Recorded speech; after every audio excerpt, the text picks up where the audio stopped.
Pre-stressed concrete pressure line, or also called as thrust line. It is the locus of centroid of the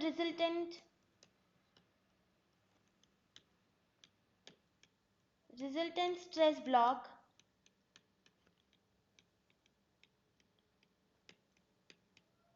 If this is the eccentric tendon, then this will be the tendon line, and this red dotted line will be the pressure line. Let us consider E dash is the distance of centroid of resultant stress and E is the eccentricity of the tendon. Let us consider a section at x distance, a dx section, in which at eccentricity of E, a pre-stressing force P is applied on the section, and due to external moments there is a sagging moment on the section considered, and this red dot is the CG of our stress block, CG of resultant stress block. Then separating the section considered, M is the external moment. At an eccentricity of E, a pre-stressing force P is applied, then the resultant CG of this resultant will be at a distance of E dash from the neutral axis, and the resultant stresses are P by A minus PE by Z plus M by Z, whereas at the bottom it is P by A plus PE by Z minus M by Z is due to external load.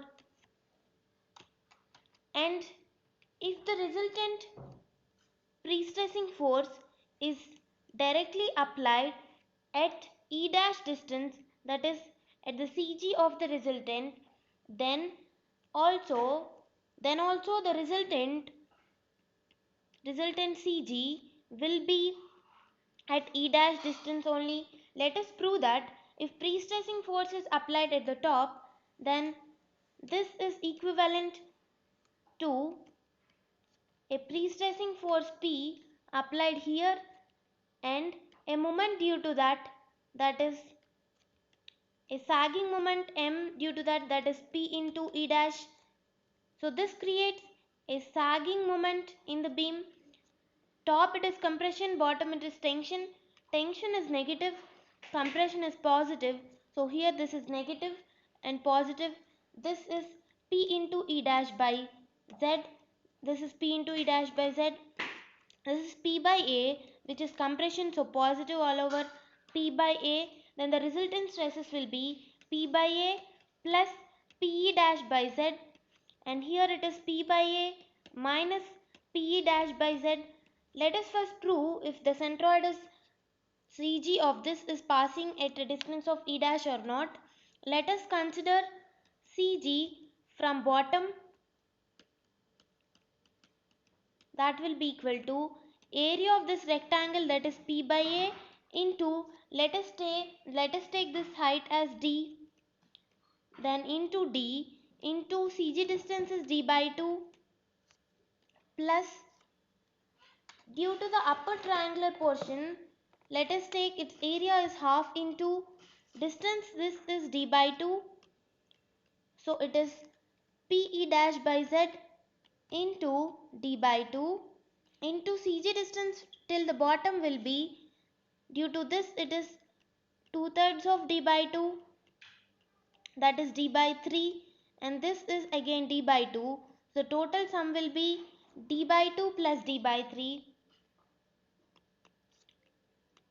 D by 2 plus D by 3.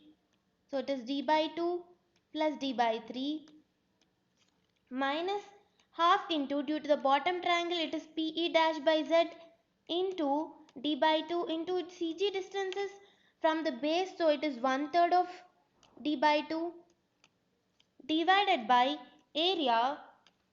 I am writing it freshly.